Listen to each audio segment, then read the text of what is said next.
l'Agence française de développement considère le Forum du Club du Sahel et de l'Afrique de l'Ouest comme une institution particulièrement adaptée pour accompagner les pays de la région et les PTF sur la voie d'un renouveau en matière de développement dans ces zones. Ce dernier point est important. Il nous rappelle que l'élevage pastoral est le fait de sociétés millénaires où l'autorité politique repose sur la gestion du rapport et de la distance entre les hommes plutôt que sur le contrôle d'un territoire bien circonscrit. L'espace politique, social, économique y est perpétuellement mouvant. La notion de limite est par conséquent étrangère aux sociétés saharo-sahéliennes dont l'histoire, la culture et l'existence sont intrinsèquement fondées sur la fluidité et la mobilité. Monsieur le Premier ministre, Mesdames, Messieurs, nous sommes réunis ici pour travailler autour d'une hypothèse qui pour moi est une conviction. L'élevage pastoral est seul à même d'entretenir durablement la trame d'équilibre du Sahel et du Sahara.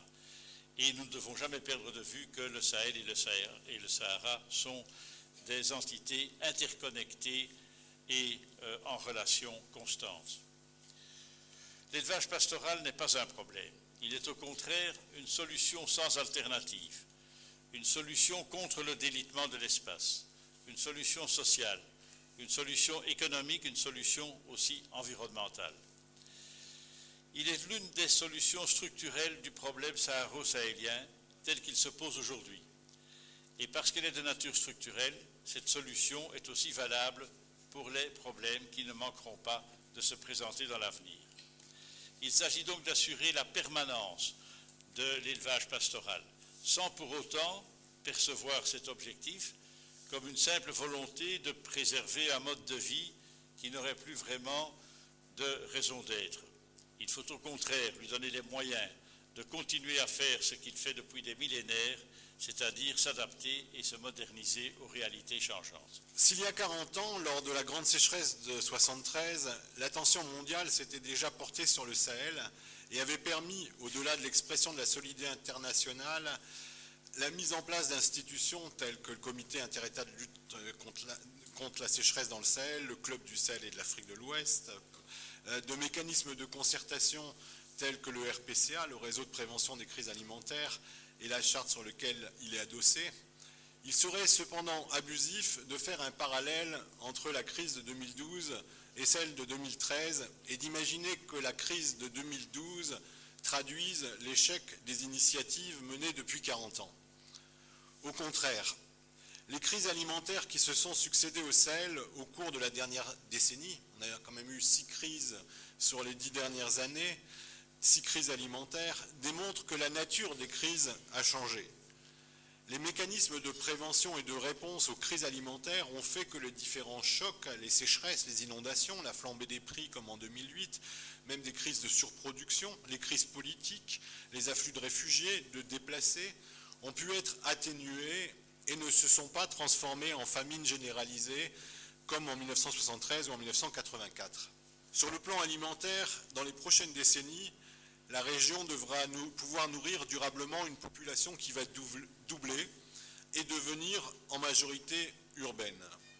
Dans le même temps, les terres, les engrais chimiques, le pétrole se feront plus rares. Et les questions liées au droit d'utilisation foncière ne seront peut-être pas résolues, accentuant encore les conflits liés à l'utilisation des ressources naturelles.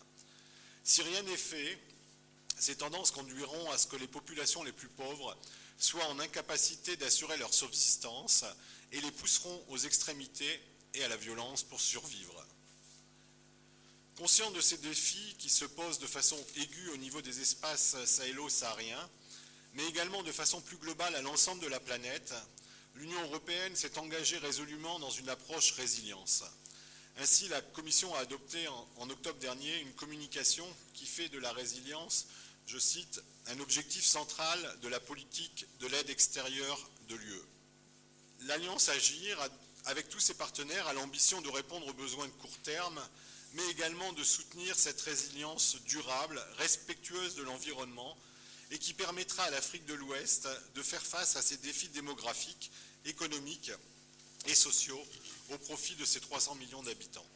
Nous devons regarder en face nos systèmes de production.